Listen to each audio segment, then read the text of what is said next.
Ya, salam jumpa kembali dengan saya, channel 13, Om Simon. Dan pada kesempatan ini, telah hadir bersama dengan kita seorang narasumber yang luar biasa. Beliau pakai warna kuning, background-nya juga kuning, dan topik khasnya ya yang luar biasa itu kita lihat sangat menarik. Kita akan mulai sesi perjumpaan kita ngobrol-ngobrol tentang bagaimana seorang dosen menghadapi dunia atau era digital sekarang. Dan ini luar biasa, saya undang beliau secara khusus dan menyempatkan waktu untuk bersama dengan kita. Nah, sebelum lanjut, tentu para penonton penasaran nih siapa yang ada bersama dengan kita sebagai tamu saya. Beliau adalah Pak Indiwan Seto Wahyu Wibowo. Biasanya saya panggil beliau dengan Pak Indiwan, Pak Indi, lebih dekatnya. Selamat malam Pak Indi, salam jumpa. Ya, salam jumpa juga Om Simon. Wah, Om ya. Iya, mesti pakai Om ya, lebih. Kita kalau di kampus jarang pakai Om nih, jadi agak sedikit susah ngomongnya ya. Agak kaku ya. Om Simon, apa kabar Om Simon? Ya, saya sehat juga ya, alhamdulillah bisa jumpa di ruang virtual Pak Indi. Mantap. Ya, Pak Indi adalah dosen UMN, kami sama-sama satu kampus dan sering sekali ketemu, tapi sayang dalam 2 tahun terakhir kita jarang ya. Ya, betul. Nanti kita akan ngulik banyak informasi terkait dengan beliau, tapi sebelum itu mungkin sedikit Pak Indiwan perkenalkan diri karena lebih detailnya ya dari pengalaman kerjanya dan juga mungkin karir sebagai dosen. Silakan Pak Indi. Aduh, mulai dari mana nih ya Om ya? Ya mulai dari dulu waktu kerja. Ya, saya sebenarnya hidup ini prinsipnya asal-asalan Pak Om Simon. Yang penting saya bisa S1, bisa S2, bisa S3. Yang penting asal kuliah. Jadi prinsipnya asal-asalan, asal kuliah. Asal-asalan, yang penting asal dibayarin ya. S2 dibayarin, S3 dibayarin baru mulai kuliah. Saya orangnya termasuk yang kalau bahasa ekonominya itu pragmatis ya. Ya. Saya nggak mau kuliah S2 kalau nggak ada yang bayarin. Ngapain kuliah capek-capek? Apalagi S3 tuh harus dibayarin, mahal soalnya. Ya udah itu susah lagi masuknya. Keluarnya juga susah kalau di UI itu. Yang masuk banyak, yang keluar sedikit. Banyak yang berguguran juga di sana. Tapi prinsipnya, saya senang dunia pendidikan itu sebenarnya seperti kayak kecelakaan, Om Simon. Oh iya. Ya, dulu waktu saya kuliah S1, saya tuh berharap mau jadi wartawan, Om Simon. Ya. Jadi nggak ada tuh pengen jadi dosen kayak sekarang tuh saya nggak kepikiran sama sekali. Nggak kepikiran. Jadi sejak 92 akhir ya saya lulus dari UGM ya, Universitas Gadjah Mada di komunikasi. Saya jadi wartawan, Om. Wartawan di kantor berita nasional Antara. Ya, lokasinya di Merdeka Selatan. Ya, jadi saya senang banget jadi wartawan. Tiba-tiba di penghujung tahun 2000, ada ceritanya nih, Om. Waktu itu saya lagi di dinas malam di kantor berita Antara di Merdeka Selatan tuh.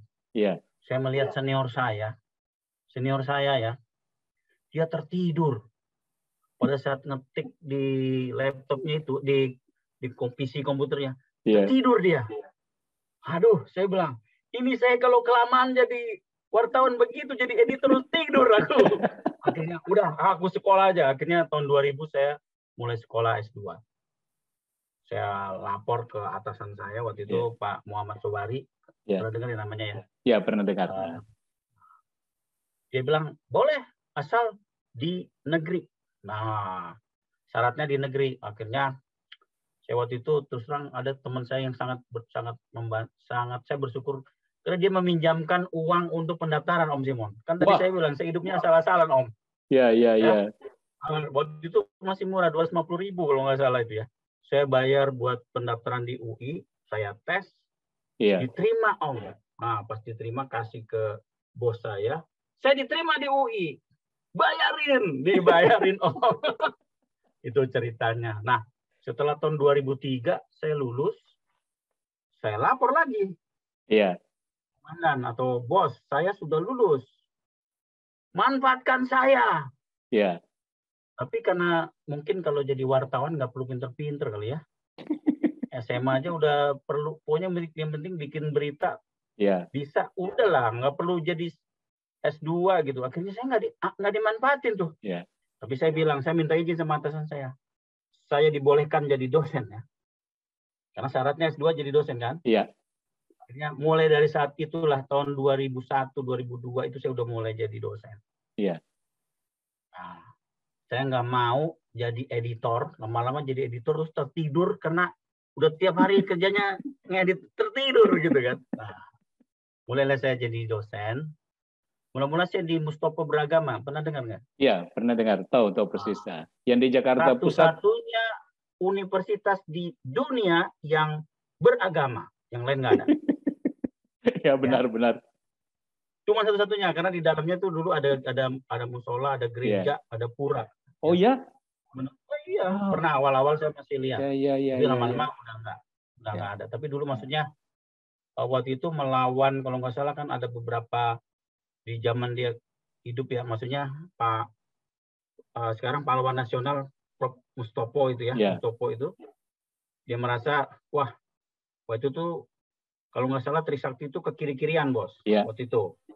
Terus ada yang ke kanan-kananan. Kalau yang Islam ke kanan-kanan. Nah dia mau tengah-tengah yang nasionalis, makanya Mustopo beragama. Gitu, ya. Saya lama di situ sampai kira-kira 2009 Om. Nah 2009 saya baru ditawarin. Nah itu tadi asal lagi nih. Saya hidup saya asal-asalan. Saya iseng sebenarnya. Saya telepon, kebetulan waktu itu senior saya di UGM, satu tingkat di atas saya, Bu Berta.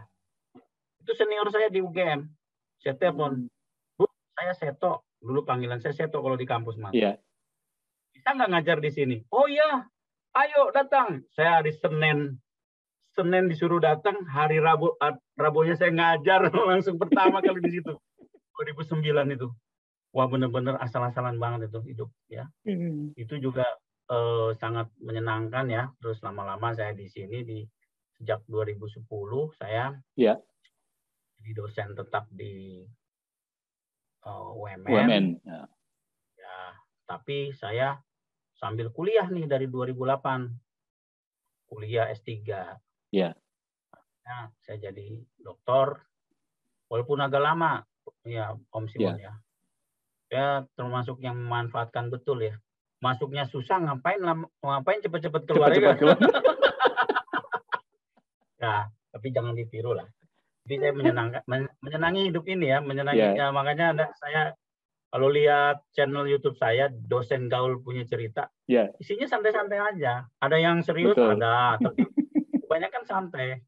Hidup ini indah lah. Hidup ini nggak cuma serius aja, mikirin utang mulu ya.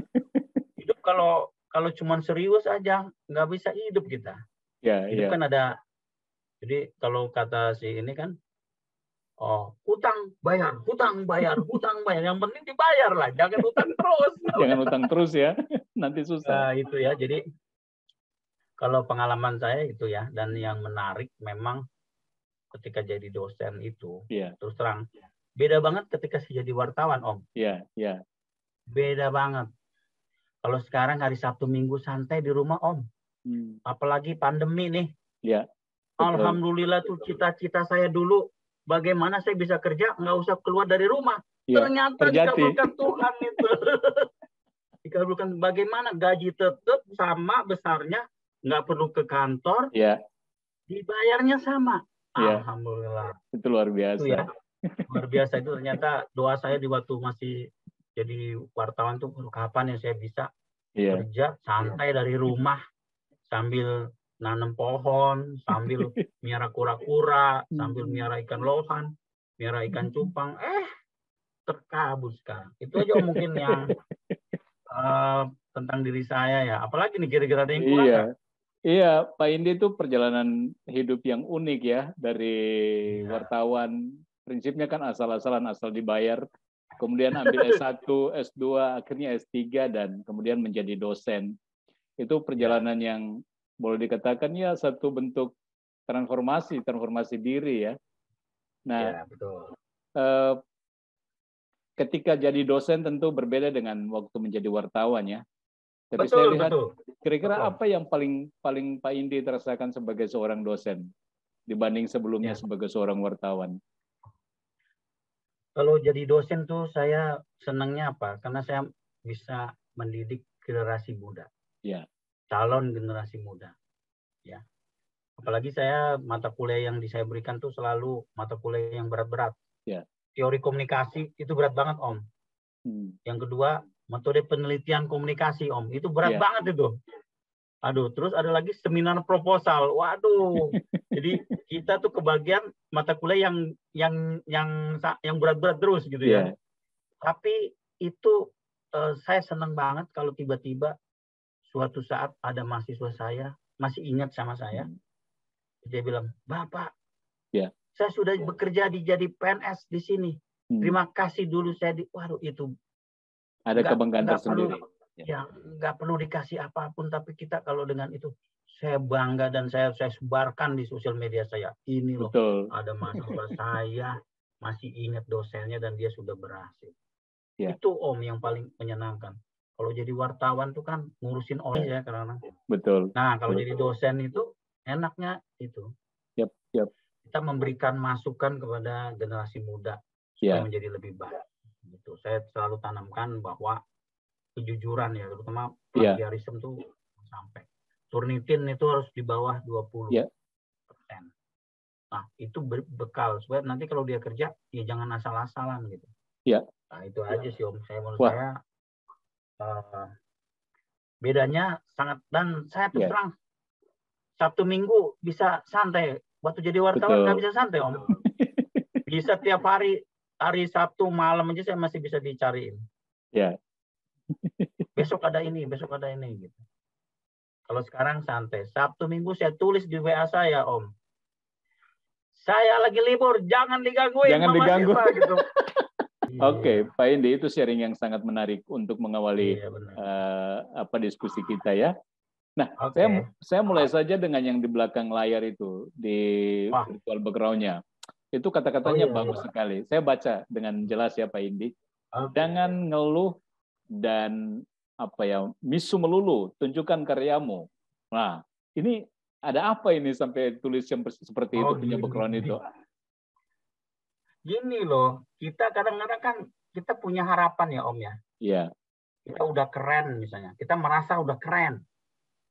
Tapi misalnya atasan nggak peduli. Iya. Lu keren, tapi kan nggak keren buat gue, gitu kan? Iya. Nah, kadang-kadang kan terus kita merasa, wah kita udah punya kemampuan kok nggak dihargai gitu ya. Iya. Terus kan misu-misuh kan. Iya. Misu itu kalau bahasa Jawa itu apa ya? Mengeluh. Mengeluh ya. Nah. Mengeluh tapi nggak di depan orangnya. Di belakang-belakang gitu, di belakang orang. Nah, itu yang saya nggak suka.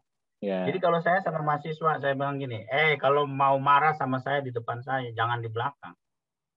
Kalau nggak, ada pertanyaan nggak nih? Kalau nggak ada pertanyaan, ya udah ya, jangan terus ngeluh macam-macam nih. Bilang gitu. Walaupun saya orang Jawa, tapi saya tipenya udah kayak orang Flores atau Ambon juga nih, bawaan. Nggak ada dusta di antara kita. Nggak ada dusta gitu di antara kita.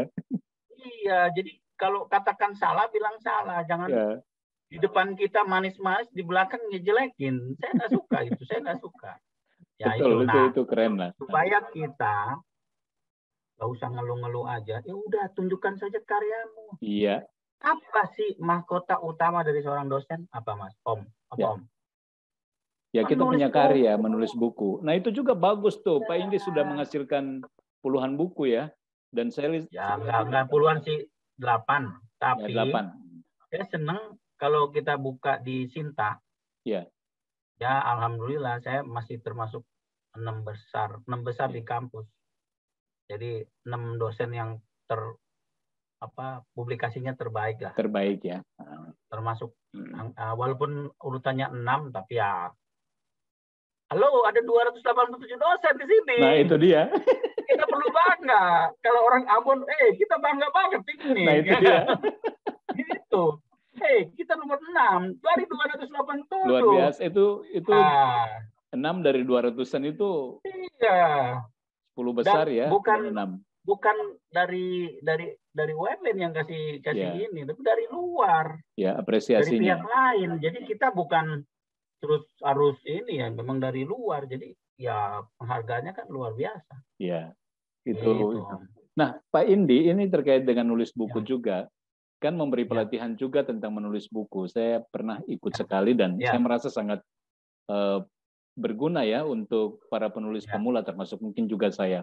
Nah, tips-tips apa saja kalau misalnya dosen tadi mengatakan banyak dosen sulit untuk menulis. Kira-kira Pak Indi amati selama ini kesulitannya di mana sih untuk menulis itu? Kesulitannya itu nggak percaya diri, Om. Iya.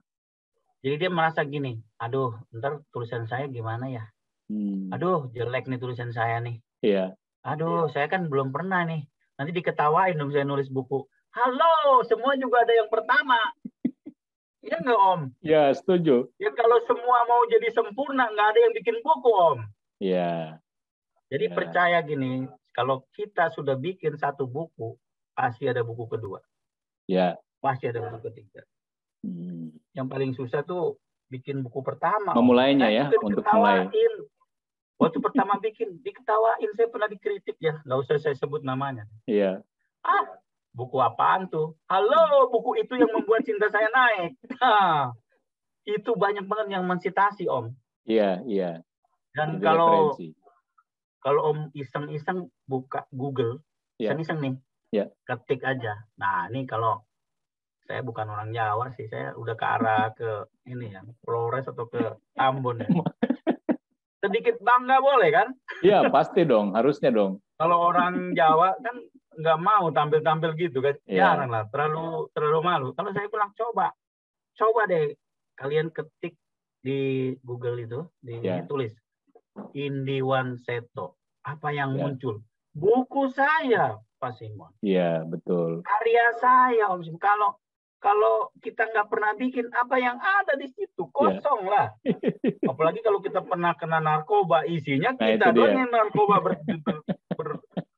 Makanya hati-hati lah, hati-hati. Sekali kita masuk ke dunia sekarang kita nggak perlu ngapa-ngapain, tapi sosial media itu membantu memperlihatkan siapa kita. Siapa kita ya? Ini semua di situ, dilaporkan di situ. Terus terang aja, Om, kalau saya udah bagian BKD, Om, cari dulu saya bikin apa ya, saya kegiatan apa ya, saya carinya di Facebook. Lupa kadang-kadang Facebook itu dengan rapi. Ya, dokumentasi merekam itu. Iya, cuman ya kadang-kadang ini, Om, kadang-kadang ada rasa gini ya. Niat kita sih, Om. Ya. Kita misalnya gini ya, kadang-kadang kita bikin buku nih. Ya. Alhamdulillah buku saya terbit, gitu kan? Ya. Di niat kita mau apa? Ya. Mau sombong, mau pamer, atau mau apa? Ya. Atau mau menyemangati, ayo dong kita bikin buku gitu. Ya. Kadang-kadang ada niat-niat yang memang perlu kita perbaiki, Om. Kadang-kadang niat saya juga suka supaya bikin panas juga sih. Itu juga nggak baik. Tapi memberi semangat. Yang lain mana tuh? Semangat, memberi semangat ya. Iya, kalau saya positifnya gitu. Tapi karena saya bilang, jangan ngaku jadi dosen kalau nggak punya buku. Nah, gitu. itu dia, itu tantangan besar. Ada kan? Ada komentar saya bikin posternya. Ya, malu dong. Masa jadi dosen nggak punya buku. Tapi itu, ya, buat saya sih, harusnya dosen punya buku. Iya. Tahu nggak, Om, kenapa? Ya, silakan. Dosen itu ada yang namanya RPKPS ya. Ya. Itu kan udah ada materi-materi yang ini. Rencana pembelajarannya. Itulah yang kita jadikan bab-bab dalam buku. Iya. Bahan kita tinggal cari, Om. Iya. Kalau nggak sanggup sendirian, ada tim dosen tuh. Ya bikin tim dosen. Lu bikin yang ini ya, lu bikin yang ini, lu bikin yang ini. Jadilah. Jadi sebenarnya idenya sederhana, mulai dari mata kuliah yang kita ajar ya. Jadi kalau teman-teman dosen mikir susah buat buku, sebenarnya tips yang paling sederhana. Sebenarnya paling tipsnya gini, Om, ya. tulislah sesuatu yang kita kuasai. Kalau saya disuruh bikin tentang filsafat Islam atau filsafat Kristen, ya nggak mungkin lah saya bisa. Saya nggak punya dasarnya.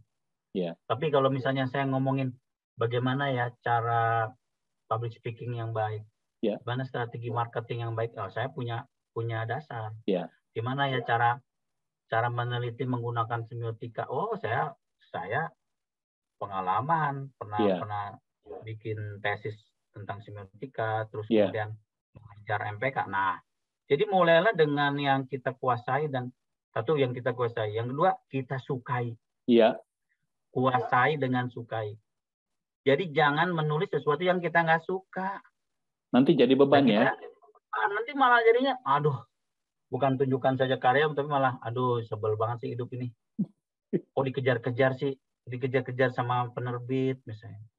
Jadi nggak sih nulis buku? Gitu. Gitu, Om. Jadi berarti dua tips awal ya. Mulai dari apa yang kita suka. Ya, pertama apa yang kita mampu. Kita tahu kita mampu, dan yang kedua mulai dengan yang kita suka. Oke. Sebenarnya kan semua dosen kan punya kemampuan untuk menulis sebenarnya ya. Sekarang dosen bisa mengajar itu kan pasti juga membaca toh. Iya. Setuju. Kan tidak harus semuanya kita karang dari awal, Om. Iya. Jadi saya ketika bikin buku semiotika, ya saya ngutip-ngutip buku yang lain juga lah. Iya. Betul. Nggak mungkin mengarang sesuatu mengarang bebas, yang ada konsepnya gitu. Nggak bisa. Jadi boleh nggak? Boleh, tapi kita pertajam di situ. Misalnya kita kritik boleh. Itulah yang namanya kepala kita berpikir. Jadi jangan cuma menurut si Anu, menurut si Anu.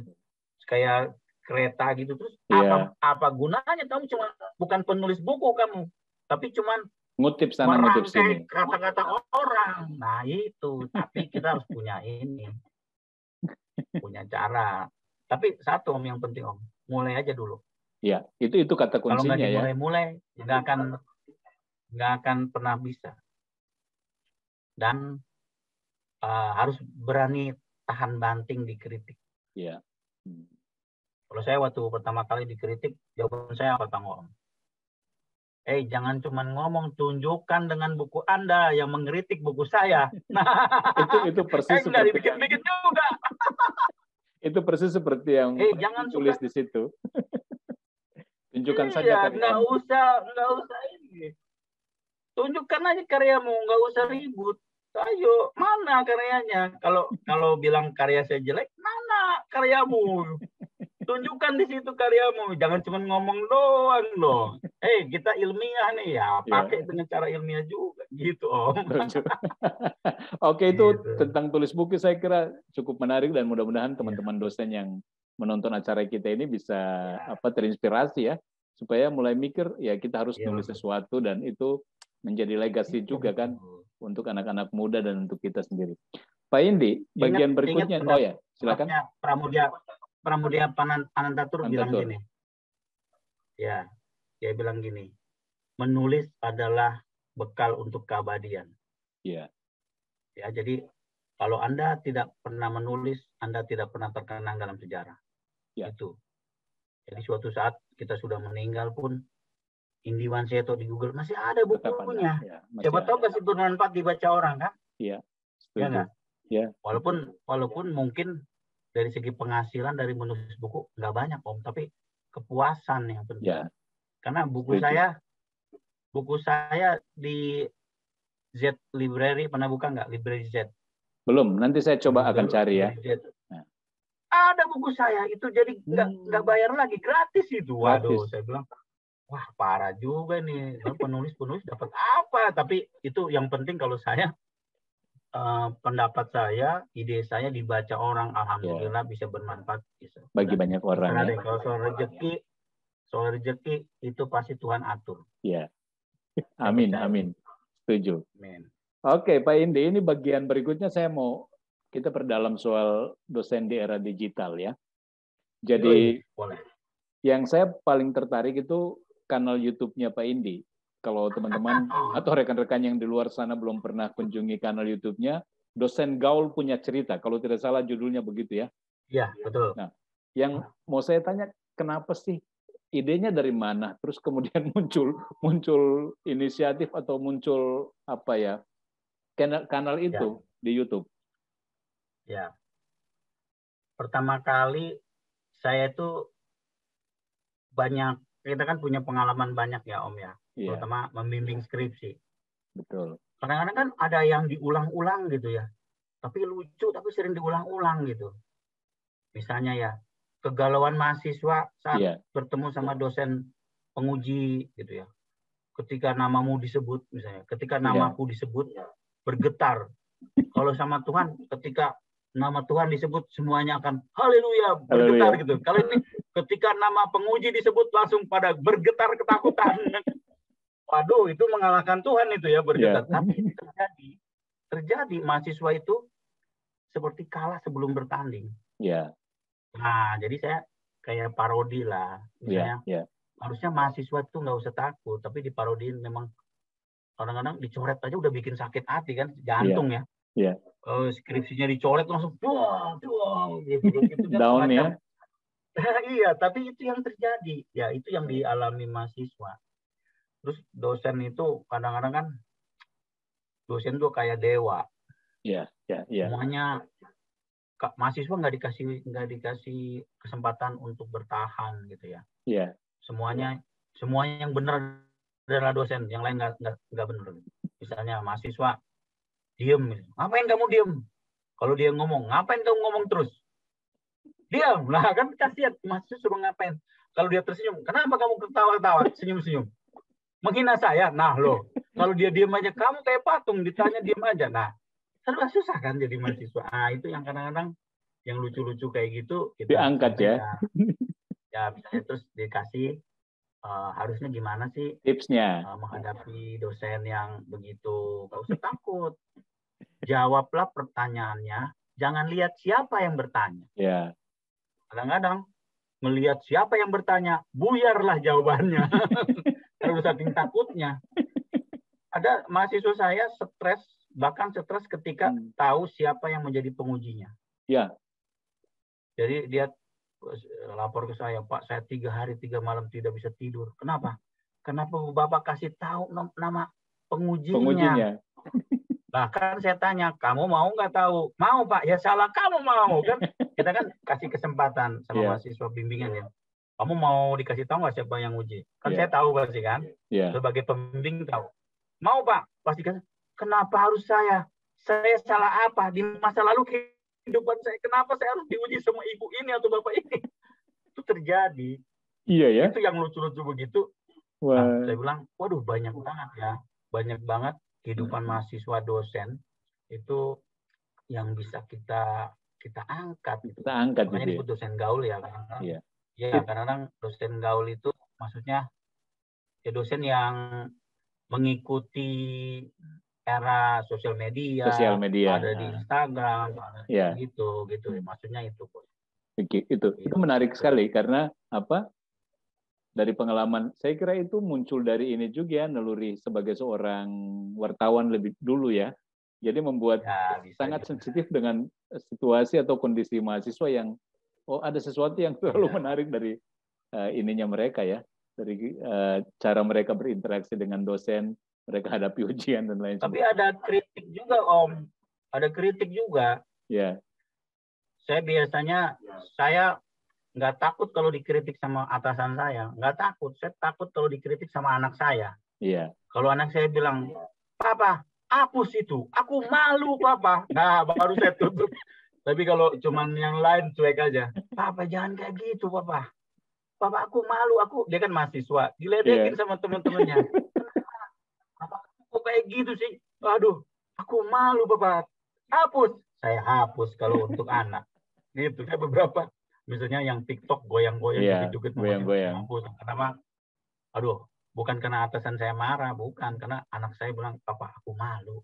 Kenapa Papa masih joget-joget gitu?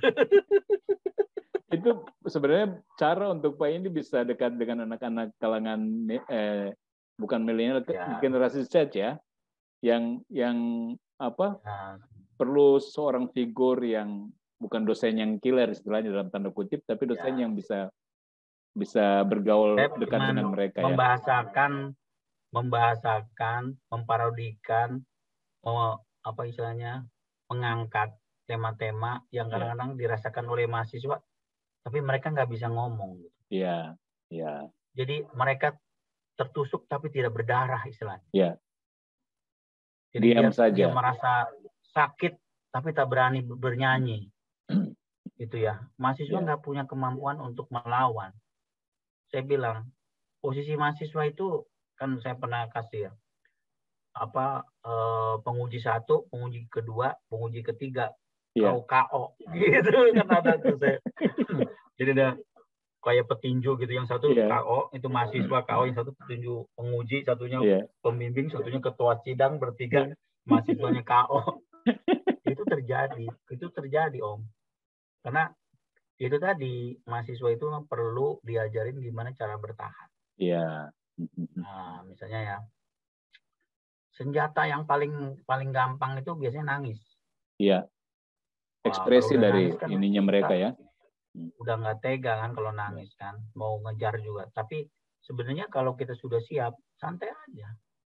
Tadi jawablah pertanyaannya, jangan lihat siapa. Jangan lihat siapa ya. Ini tips untuk mahasiswa juga nih, terutama yang mau. Jadi walaupun yang uji adalah killer ya, penguji killer udah terkenal, dia suka membantai mahasiswa, suka bikin mahasiswa nggak lulus gitu ya. Halo, pertanyaannya dong yang kita jawab, bukan waduh gitu kan. Kalau dia cuma bertanya, kenapa kamu memilih topik ini? Ya jawab dong. Saya memilih topik ini karena itu. Nggak perlu lihat siapa. Karena apa? Om, kadang-kadang karena ngelihat yang nguji gitu, saking stresnya, kata mahasiswa di kuping dia itu kayak tong gitu. Itu yang namanya ada yang meledak ya. Jadi kayak terus saya stuck Pak, saya kagak ngerti Pak. Saya tiba-tiba kuping saya seperti saya nggak ngerti itu apa yang ditanya. Akhirnya dia makin melongo gitu ya. Grogi. Diem aja, nah itu makin parah. Dan pertanyaan pertama nggak bisa dijawab, pasti pertanyaan kedua dia nggak akan bisa jawab lagi. Pertanyaan ketiga pasti akan lebih bingung. Iya. Gitu. Jadi ini saya bilang kalau menghadapi gitu, pertama siapin air ya. Air minum ya. Jadi kalau misalnya lagi online ya minum air aja. Atau ambil napas yang panjang. Coba ulangi pertanyaannya. Misalnya pengujinya, coba jelaskan dong metode apa yang Anda pakai. Oh begitu ya Pak. Ibu atau Bapak bertanya tentang metode apa yang saya pakai. Sambil mikir. Sambil nyiapin. Jadi ada, oh metode yang saya pakai. Tapi dengan tetap tenang. Jangan grogi. Ya, metode. Nah kayak gitu kan Pak. Kacau itu. Hilang semua yang dipersiapkan. Gitu. Karena dia udah bilang, waduh Pak, saya udah terserah lah Pak. Yang penting saya lulus lah. Lulus dengan berantakan. Ya udah dikasih B aja ya. Wah, alhamdulillah. B itu artinya belas kasihan, tahu, bukan baik. Bukan baik ya, belas kasihan. Bukan belas kasihan, kasihan aja deh lu. Gitu. Itu tips untuk mahasiswa tuh. Banyak yang lucu kalau di dunia kehidupan kampus. Dosen dan mahasiswa itu banyak banget. Itu yang dianggap tercermin dalam kanal Dosen Gaul punya cerita itu ya. Iya, jadi ada banyak banget ya. Serpihan-serpihan itu. Pengalaman. Bimbingan skripsi, bagaimana bimbingan skripsi yang benar, bagaimana mahasiswa merasa stres kalau dicoret-coret dosen, kayak gitu ya. Itu kan mungkin mereka merasakan itu tapi nggak berani bersuara. Iya. Dengan channel ini bisa membantu mereka ya. Oke, Pak Indi, saya lihat juga dalam kaitan dengan era digital, dosen di era sekarang ya. Menggunakan sosial media. Pak Indi luar biasa ya. Bisa juga di TikTok dan pokoknya beberapa media yang lain. Bahkan beberapa kali ajarin saya juga secara pribadi. Saya juga baru belajar banyak dari Pak Indi. Nah, kalau bandingkan dengan kebanyakan juga dosen di luar sana yang mungkin belum memanfaatkan media digital untuk untuk edukasi, bukan hanya di ruang kuliah, tapi juga pendidikan informal seperti yang Pak Indi berikan ini. Kira-kira Pak Indi mengamati kenapa sih atau apa penyebabnya? Ya karena merasa melihat misalnya katakanlah TikTok ya. TikTok itu Indonesia itu peringkat ketiga di dunia loh. Penggemar usernya. Data terbaru Januari 2022. Ya. Ya. Dia masih di bawah Amerika sih, tapi gila ini. Gila ini. TikTok ini luar biasa. Penontonnya banyak sekali. Ya. Coba kalau kita manfaatkan untuk berdakwah misalnya. Ya. Atau memberikan semacam, nggak usah lama-lama, kutipan-kutipan yang memantapkan misalnya. Ya. Jangan takut sama penguji, takut itu sama Tuhan misalnya, kayak gitu aja. Lepaslah di TikTok, kenapa nggak? Ya. Sambil sedikit goyang-goyang dikit nggak apa-apa. Tapi idenya adalah TikTok itu didengar orang. Ya. Nah, itu bisa dimanfaatkan. Memang kadang-kadang resiko itu internet itu kan kayak pisau, Om. Ya. Ya bisa kita pakai macam-macam. TikTok juga bisa dipakai macam-macam. Ya. Ada yang sensual, ada yang sedikit agak nakal kayak gitu. Ya itu, tapi kita manfaatin dengan yang baik. Karena kan itu kayak pisau ya. Pisau itu kan bisa dipakai untuk motong. Untuk apa saja kan? Ya, tapi bisa juga untuk membunuh orang. Ya. Bisa menghancurkan orang. TikTok juga bisa. Ya, ada beberapa yang mempermalukan orang lewat TikTok. Iya. Ya, tapi itu terjadi. Iya. Kalau terkait dengan dosen gimana Pak Indi? Ya, dosen itu jangan. Apakah karena kontennya susah atau mikir gimana sehingga tidak bisa, banyak yang belum. Mulailah tadi kan saya bilang kalau bikin konten itu mulailah dengan yang disukai. Ya. Setuju. Misalnya. Mungkin Pak Simon suka nyanyi, menyanyilah. Ya. Kalau saya kadang-kadang bikin TikTok, saya senang berkebun ya. Ada bunga tanaman saya lagi bagus, saya senang banget itu. Yeah. Saya promosiin. Halo, itu luar biasa. Tanaman yang saya cuma satu helai daun ya.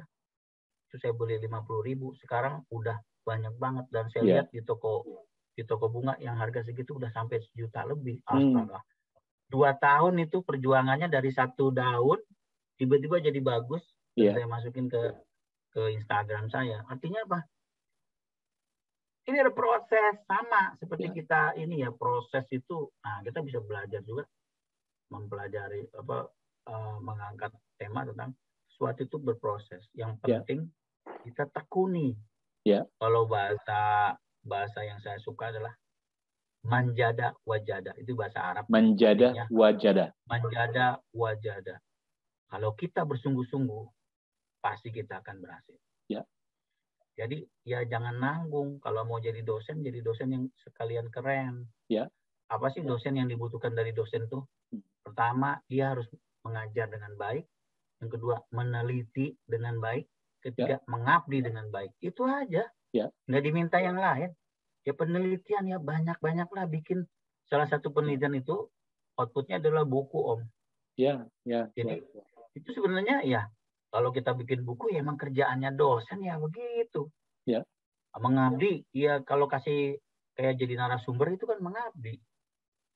Ya mengajar udah pastilah. Pasti gitu. Jadi kalau kita lakukan itu hidup enak. Iya. Benar deh. Mungkin tidak perlu ini ya, tapi kita kalau mendidik itu pasti Tuhan akan kasih rezeki yang luar biasa. Ya. Saya yakin itu. Sip, setuju. Jadi udah nggak bakal ketukar rezeki itu. Ya. Om. Walaupun banyak yang menggencet kita atau mau menekel kita, kalau Tuhan udah kasih rezeki, nggak ada yang bisa menghalangi, santai aja. Yang penting hubungan kita sama Tuhan diperbaiki, itu aja. Itu aja. Betul, nggak perlu setuju. Kita gitu. Kalau kita perbaiki pasti ya Tuhan tuh Allah itu ya punya segala kuasa. Ya. Kecil kalau cuma rezeki mah kecil. Ya. Hidupan nggak cuma uang kan, banyak. Ya. Kayak begini nih, pertemanan saya dengan Om Simon ini kan luar biasa. Ya. Kan kita baru ketemu aja udah kayak ada chemistry. Ya, chemistry-nya kena ya. Kita bisa kemana-mana santai gitu ya, walaupun saya belum begitu kenal sama Om, tapi saya, Pak John Billy, Om Simon dulu ya, biasa aja hidup, santai aja, tapi asik gitu.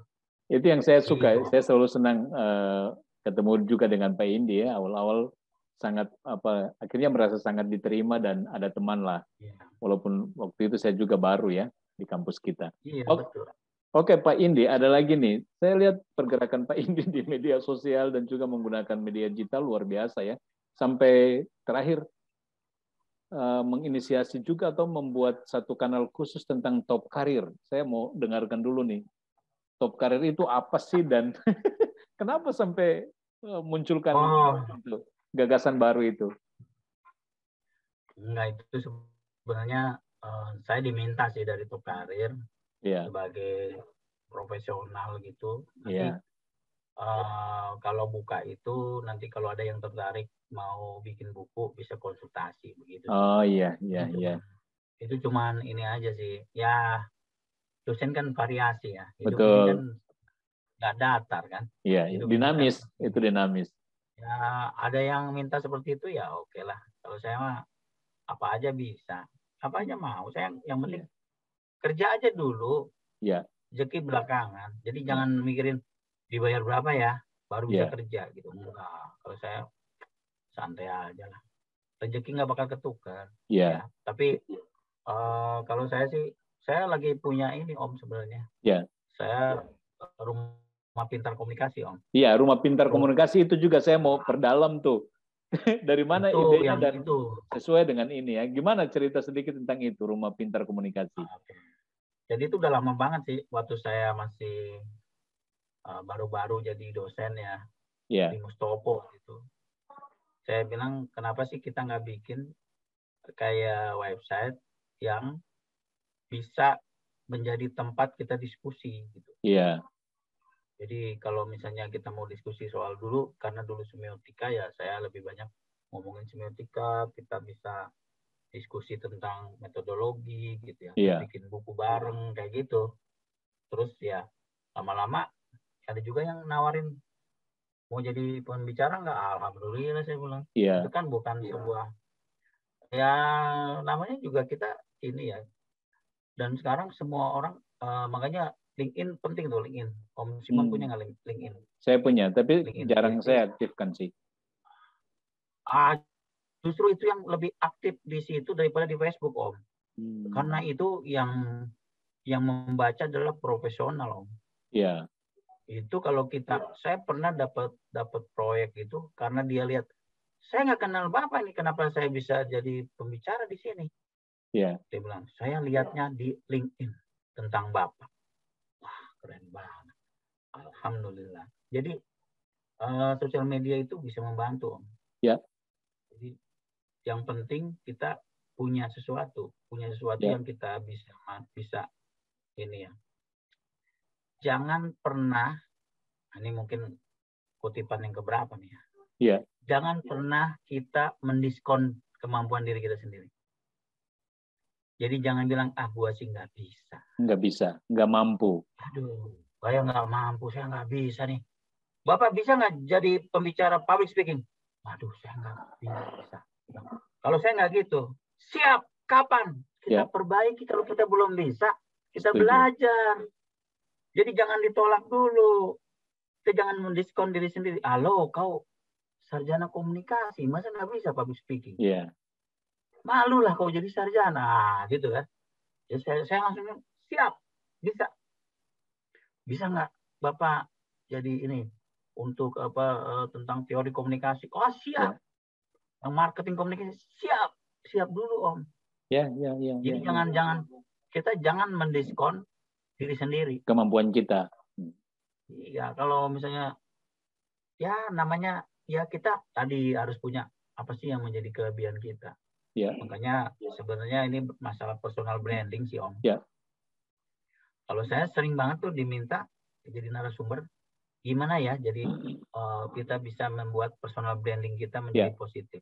Nah itu dia, itu mesti berikan tips itu. Personal branding itu penting tuh. Iya. Jadi sekarang itu kita itu jangan malu-malu.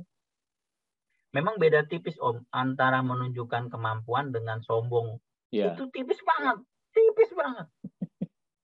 Jadi tinggal niat ingsunnya kalau bahasa Jawa, niat kitanya. Kita menyampaikan itu supaya orang-orang tergerak supaya bisa minimal mencontoh kita.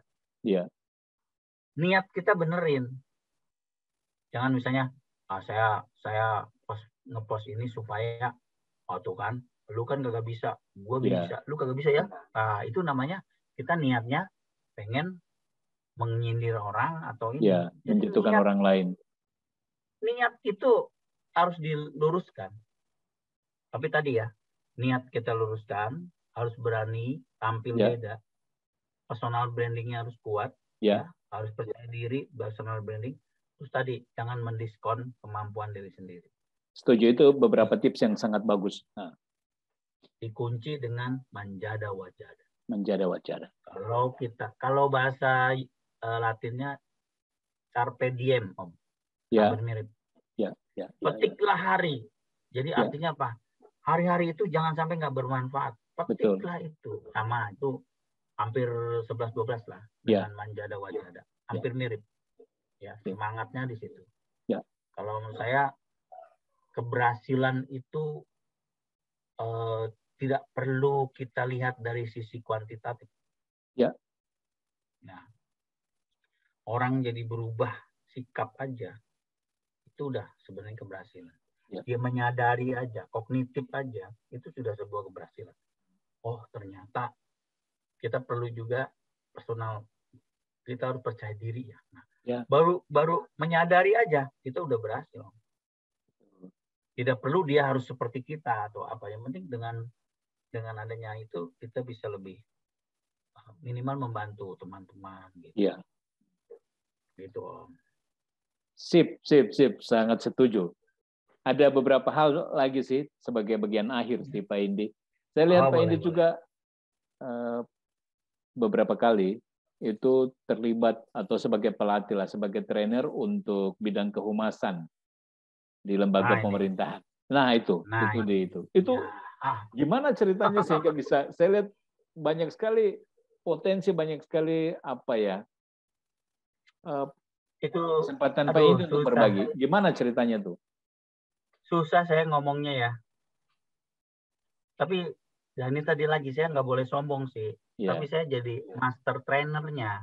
Iya. Jadi sebelum menjadi pelatih di Klat Pranata Humas itu harus jadi pelatih itu di TOT dulu, Om. Iya. Di TOT, di Training of Trainer. Iya. Nah, kebetulan saya terus sama senior saya Prof. Ibnu Hamad. Iya. Terus sama beberapa itu jadi master trainernya. Iya. Waktu itu saya ajakin teman-teman dari UMN juga, misalnya Pak Roni pernah. Iya. Ya, tapi waktu itu sayangnya sekarang udah nggak ada lagi nih. Jadi, jadi syarat untuk jadi trainernya itu memang harus pernah TOT.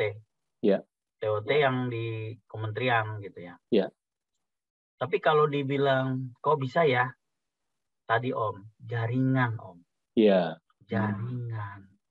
Jadi ya karena saya kenal sama Prof. Ibnu Hamad, karena dia mantan dosen saya di UI, ya saya diajak lah, ini ada gini ya, ada ini, terus saya kenal juga beberapa teman-teman, wah di kementerian ya, kebetulan ada yang saya kenal gitu ya, bisa nggak nih? Oh bisa. Tadi balik lagi, jangan pernah nolak Om. Iya. Bisa nggak? Bisa. Gitu, udah pelajari dong gitu. Waktu itu saya kebetulan jadi master trainingnya untuk saya ber-PR, manajemen media kehumasan, penulisan kehumasan. Nah, tapi saya akhirnya lebih banyak mengajar di cyber PR dan manajemen media kehumasan. Iya. Itu 1 tahun itu bisa 8 kali Om, 8 angkatan Om. Wah, rutin ya, dan itu rutin. Apalagi karena kan sekarang pandemi, jadi online Om.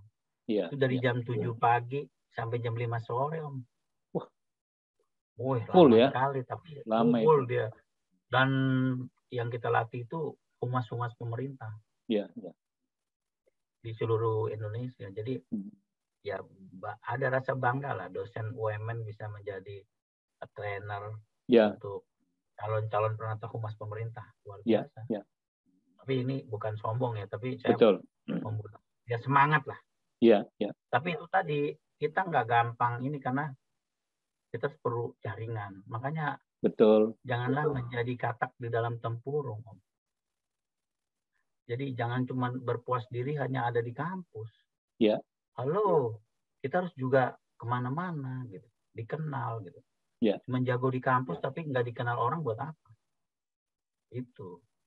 Dengan cara apa? Ya itu tunjukkan karyamu. Ya. Betul nggak? Betul, setuju yang tadi di awal itu. Iya, sekali kita ini kan orang, oh iya ya dia ternyata bisa ini ya. Ah, diminta dong. Betul nggak? Terus akhirnya karena diminta punya pengalaman pertama, jadi pengalaman kedua. Betul dong? Dan seterusnya. Kalau kita pernah ngelatih, pernah tahu Mas, pasti besoknya, kamu kan pernah, besok lagi ya. Terus udah kedua. Besok lagi ya, ketiga. Lama-lama sampai ke-8, ya besoknya kan, ini udah pengalaman ini. Gitu kan Om? Jadi, tapi paling susah adalah memulai memang. Ya. Memulai itu luar biasa, termasuk memberi semangat buat diri kita sendiri. Ya. Ya, misalnya, aduh, saya bisa apa sih? Nah, kalau kita merasa, aduh, saya bisa apa ya? Saya sanggup enggak ya? Waduh, apa saya layak? Udah nggak usah aja dah. Ya. Jadi awal tuh jangan negatif mikirnya. Ya. Coba berpikirnya, halo, ini tantangan baru nih. Ya. Apa yang perlu saya perbaiki nih kalau saya kurang nih? Apa yang perlu kita persiapkan nih? Ayo kita kuatin. Pernah gitu. Jadi ketika ada permintaan jangan langsung, aduh, Mas, boleh yang lain nggak ya? Ya. Apa saya layak sih? Ya nggak layak. Kamu emang nggak layak dah. Kalau saya gitu, kalau mulai-mulai udah negatif, udah nggak usah dah, percuma kamu. Kamu sendiri nggak yakin dengan kemampuan kamu. Kemampuan diri sendiri. Bisa meyakinkan orang lain supaya yakin pada diri sendiri. Iya. Gitu. Jadi tadi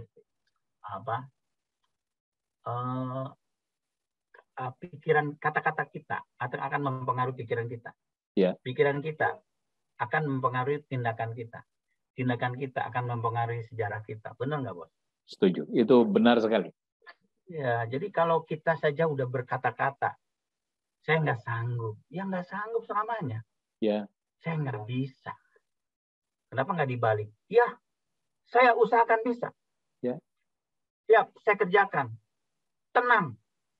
Dengan kata tenang aja udah siap. Kapan dimulai? Itu. Ya. Coba, wah habis semangat banget. Antusias banget. Padahal setelah itu, waduh cari-cari. Apa nih cyber PR ya? Dulu saya cyber PR itu kayak apa ya? Ya. Saya dulu kan jurnalistik ya. Lebih banyak ke jurnalistik. Juga jadi ke PR dan markom. Saya harus belajar. Ya. Baca buku. Nah itulah. Makanya kenapa sarjana S2 itu layak jadi dosen, Om. Ya. Karena kemampuan dia untuk belajar itu harusnya lebih bagus daripada anak S1. Ya. Itu. Jadi sebenarnya nggak ada kata nggak bisa. Kalau nggak bisa nggak usah jadi S2 lah. Percuma jadi master. Coba S2 kan master. Ya. Master. Oh master apa? Gitu. Master abal-abalan kalau nggak percaya diri. Oke, setuju. Pak Indi. Kita sudah ngobrol kurang lebih 1 jam ini dan menurut saya banyak sekali inspirasi. Kerasa ya.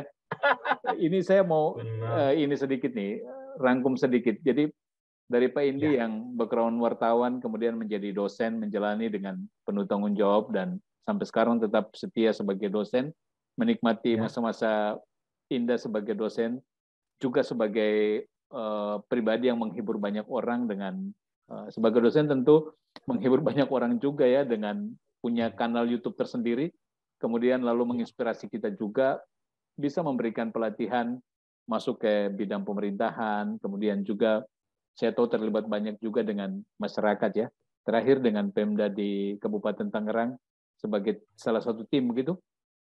Gini, kalau yang di Kabupaten Tangerang ini kepedulian aja sih karena saya waktu itu masih di LPPM. Jadi saya diminta jadi pengurus Kabupaten Tangerang Sehat.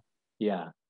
Jadi dia mewakili kampus dan kerjaannya sepele sih. Bagaimana memastikan Kabupaten Tangerang itu sehat. Yang kita teliti, yang kita lihat adalah ternyata di Tangerang, Kabupaten Tangerang masih banyak yang buang air sembarangan, Om Simon. Sesederhana itu. Ke desa-desa, ke kecamatan, saya lihat memang banyak yang di kabupaten sendiri masih parah, masih belum bisa disebut kabupaten sehat. Itu yang pertama. Yang kedua, saya sebagai pengurus ya dengan Pak Win, dengan Pak Felix, Pak Adiles, terus kemudian Pak Andi, ya, itu di BPBD, BPBD Kabupaten sebagai pengurus forum pengurangan risiko bencana. Jadi kita sebagai think tank-nya dari kampus, gimana ya caranya supaya orang-orang di Kabupaten Tangerang itu bisa tanggap terhadap bencana. Itu peranan kampus tuh begitu. Jangan cuma di kampus doang dong ya. Walaupun ya kalau bicara nggak ada apa-apanya Om, ini benar-benar sukarela, relawan gitu. Nggak ada apa-apanya, tapi kita seneng karena ya halo, kita kan punya 3 kewajiban Om. Mengajar, meneliti dan bikin buku ya, dan mengabdi. Nah ini salah satunya mengabdi, jelas ini ya nggak? Gitu Om maksudnya. Oke. Itu yang tadi yang saya lihatin di belakang layar, di depan belakang saya kan tadi ya. Ada mahasiswa, terus dosen penguji. Oh ya, penguji 1, penguji 2, penguji 3. Itu kan lucu-lucuan tapi fakta, kenyataan itu. Mudah-mudahan ini menginspirasi teman-teman dosen, tapi juga mahasiswa-mahasiswa kita ya, atau mahasiswa di luar sana yang ketika mau hadapi ujian skripsi, dak-dikduk, takut dan lain sebagainya bisa terinspirasi dengan apa yang Pak Indiwan sampaikan. Itu sidang judul skripsi sidang ya. Sidang judul itu sudah jadi problem. Nah, rekan-rekan, para penonton kita mesti kunjungi kanal YouTube-nya Pak Indiwan. Cari saja di YouTube. Dosen Gaul punya cerita. Pasti akan nonton apa yang Pak Indi cerita dari tadi itu tentang keunikan-keunikan yang beliau temukan dengan mahasiswa. Jadi banyak banget yang bisa menarik ya. Kehidupan dosen mahasiswa ini luar biasa. Menarik sih. Hanya memang kadang-kadang kita nggak tahu aja sih caranya. Sebenarnya banyak hal yang bisa membuat kita menjadi yang ini. Saya biasanya mengajar manajemen media kehumasan pemerintah. Ini yang di Kominfo. Oke. Dan dari semua itu ini yang paling terakhir. Sebenarnya Pak Indi dari semua apa yang Pak Indi lakukan, apa sih makna di balik ini semua ya? Yang Pak Indi bisa petik dari keseluruhan yang sudah Pak Indi cerita tadi itu. Saya tuh pengen hidup saya berarti buat orang lain. Itu aja sih. Jadi gimana caranya ya kita hidup ini nggak sekedar hidup, nggak cuma lu lahir dulu, tapi bagaimana caranya kehadiran kita itu bisa membuat berarti. Kehadiran kita tuh berarti buat orang lain. Itu ya. Jadi ya dengan karya kita, dengan kegiatan kita, dengan kata-kata kita, dengan video-video kita, supaya orang tuh menjadi oh iya ya, ternyata banyak banget yang bisa kita harus benahi ya, terus hidup ya. Oke. Tadi ya kata kuncinya jadilah hidup kita berarti buat orang lain. Itu aja sih. Jadilah hidup kita berarti untuk orang lain. Itu makna keseluruhan yang Pak Indi bawa sampai sekarang. Oke. Baik, Pak Indi, terima kasih banyak sudah hadir di channel 13 Om Simon. Terima kasih untuk waktunya, sharingnya sangat berguna. Mudah-mudahan banyak rekan, banyak mahasiswa, banyak juga rekan dosen yang nonton dan bisa membawa manfaat seperti yang Pak Indi bilang tadi. Semoga hidup kita bermakna bagi banyak orang. Saya kira sampai di sini. Teman-teman, rekan-rekan, demikian diskusi saya dengan Pak Indi, seorang dosen komunikasi di Universitas Multimedia Nusantara dan juga seorang aktivis sosial, seorang mantan wartawan, tapi naluri wartawan tetap hidup sampai sekarang, dan inilah yang membuat beliau selalu tampil unik, tapi juga membuat beliau selalu menginspirasi kita semua. Sampai jumpa di sesi berikutnya. Selamat malam. Selamat malam. Oke.